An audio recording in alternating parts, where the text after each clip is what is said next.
he made a mistake, leaving Steph Curry, fundamentally one of the smartest, most decent, most selfless stars ever, maybe number one in terms of selfless, for Kyrie Irving. It was a big mistake.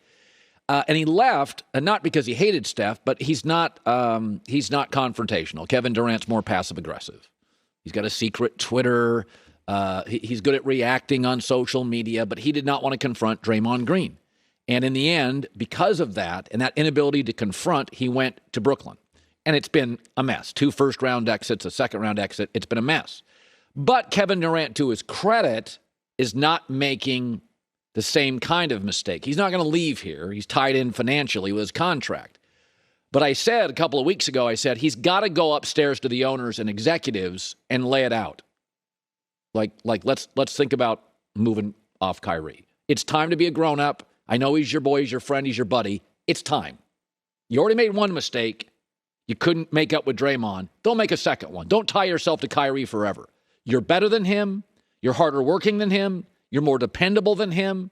You're going to be an all-time great player above him. KD, you deserve better. Don't think you should have left, but you deserve better than Kyrie and James Harden.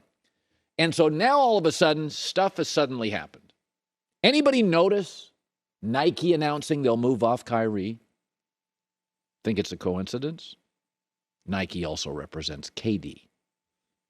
Brian made a call. Don't have leverage when you don't get that $30 million coming a year for the shoe deal. Also, anybody notice? Sean Marks in the last week has come out publicly and taken a shot at Kyrie. Here it is. I think we know what we're looking for. We're looking for guys that want to come in here, be part of something bigger than themselves, play selfless, play team basketball, and be available. And that goes not only for Kyrie, but for everybody here. Yeah, well, it's about Kyrie. So Nike, we're going to get out of the Kyrie business. Sean Marks, we're considering getting out of the Kyrie business. And then Kyrie Irving, a mea culpa, just dropped. Here's Kyrie. I definitely feel like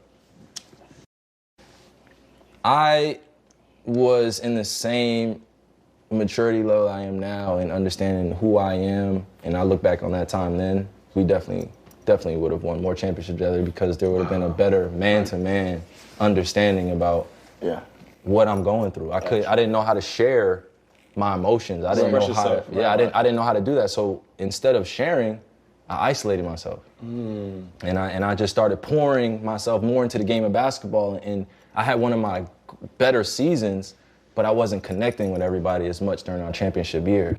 Well, you're not exactly doing a great job of that now, but nonetheless, he was willing to go out and say that. But all these things bunched up in a week. Nike, we're going to get out of the Kyrie business. They have a relationship with KD. Sean Marks, we're looking for potentially players who are more committed. And Kyrie now coming out and acknowledging, I've had my issues too. This is exactly what should have happened. These are all KD approved. KD needs to hold people accountable. I just finished a great book on the Lakers, Phil, Kobe, and Shaq. And you got to hold people accountable. And sometimes it's difficult. And the Lakers had a hard time, Shaq and Phil, holding Kobe accountable. He wasn't a great teammate. But they tried, and they confronted him, and they yelled at him, and they argued with him. And I appreciated that. That's one of the things about KD. I don't question the talent. I question the commitment to be confrontational with teammates. To go up and say, get vaxxed, be available, play defense, be a better teammate, be more dependable. Kevin Durant has earned the right as one of the game's great players in the last 25 years. He has earned the right to have a great teammate. Because we went and looked this up this morning, and the winning percentages, the titles, the NBA All-Stars, across the board, it's almost even. They both win about 55% of their games. They both have had 35 All-Star appearances. But one has 3 titles and one has 1 title. And, of course, there's a reason for that. And his name is Dwayne Wade. And Boston's been searching for their Dwayne Wade. It's never been a great free agent hub. NBA players, given the choice of the weather in Miami, the taxes or lack thereof, the aqua water, have historically, whether it's Gary Payton, whether it's LeBron, Chris Bosh, whether it's Shaq, people choose Miami generally over time. Pat Riley's also been one of the great architects in American professional sports history. But Boston, I believe, now has their Dwayne Wade. We do this in the NFL all the time. When we talk about quarterbacks, we consider everything. I mean, we even look at Wonderlic scores. Are they big enough? Do they have a good arm? Are they leaders? In my case, do they wear their hat on forward, not backward? We consider everything. But if you took everything into consideration in the NBA today, age, do you have a lot of years left? What position do you play? Lack of an ego. Do you play on the defensive end? It's a shooter's league. Can you shoot? Do you have any baggage? If you considered everything with every NBA player, I'm not saying best player, I'm saying who do you build your franchise around? And for the record, that is the greatest compliment. When you're a free agent, you could be a radio host, you could be an NBA player, you could be an attorney or a nurse. You're on the market. Who do you build around for the next 10 years? That's ultimately who you love. I take three people. Number 1, Giannis. Number 2, Luka. And number 3, Jason Tatum. Luka can't defend nearly as good as him, and that matters. Giannis can't shoot like him. Jokic plays a less important position today and can't defend wings. Embiid is hurt too often. I love Trae Young, but he's small. I love Ja Morant, but I worry about his durability. What does Jason Tatum find me the hole? He's a great free throw shooter. Late in games, he is the guy on the floor in this league you want at the line. He can shoot threes. We saw with Kevin Durant, he can defend the wing. He can handle the ball. We saw that Devin Booker struggled to create his own shot. Jason Tatum doesn't.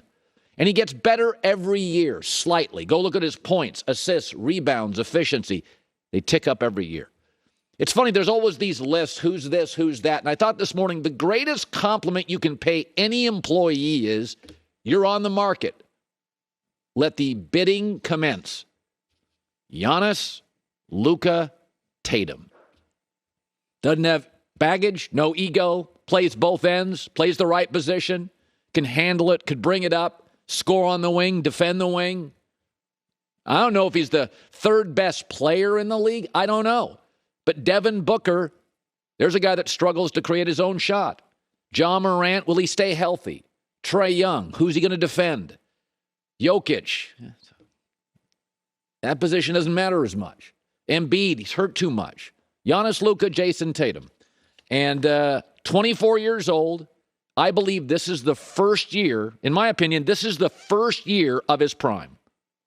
Like this year you watch them and you're like, yeah, okay. Now some guys enter the NBA, Tim Duncan, years ago, and you felt like the prime was like year 2.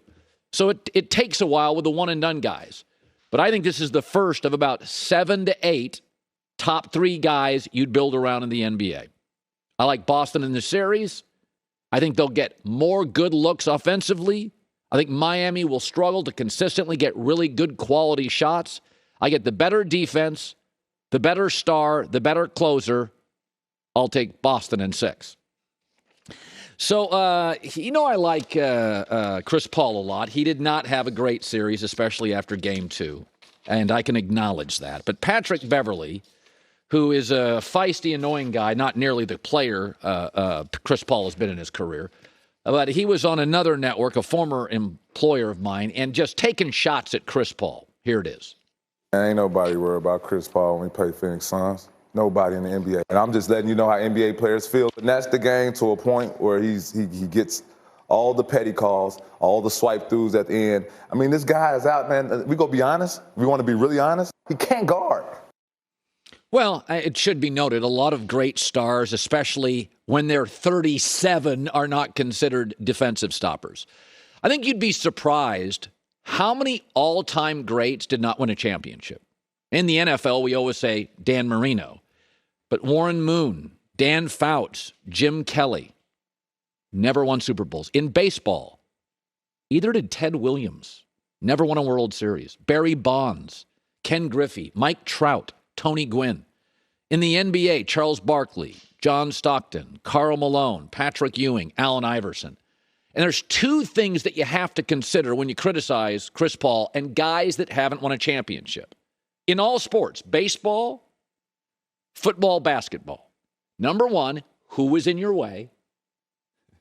I love Phil Mickelson, but Tiger in his prime, you weren't going to beat him. Who was in your way? And who was your greatest teammate? So let's talk about Chris Paul's greatest teammates. One of them jumped over a car. His name was Blake Griffin. He won a slam dunk contest. It was the height of his career. He couldn't shoot as the league progressively became more of a shooter's league. He was never comfortable outside, kind of stiff, hyper-athletic, and disappeared when Chris Paul left his side. His other great player was James Harden. Yes, he's sometimes in shape, sometimes engaged, often not, and a playoff failure. His best run was, of course, when Chris was in the backcourt with him. And the third player is Devin Booker. I like him a lot, but I think we all can admit now he's maybe the best number 2 in the league, but struggles to create his own shot. And Devin Booker was in Phoenix long before Chris Paul. How were the Suns then? Terrible. Those are his 3 great teammates. Also in that time, it should be noted, Steph Curry, Kevin Durant, Draymond Green, and Clay played together in Golden State. Pretty good. And there was this guy named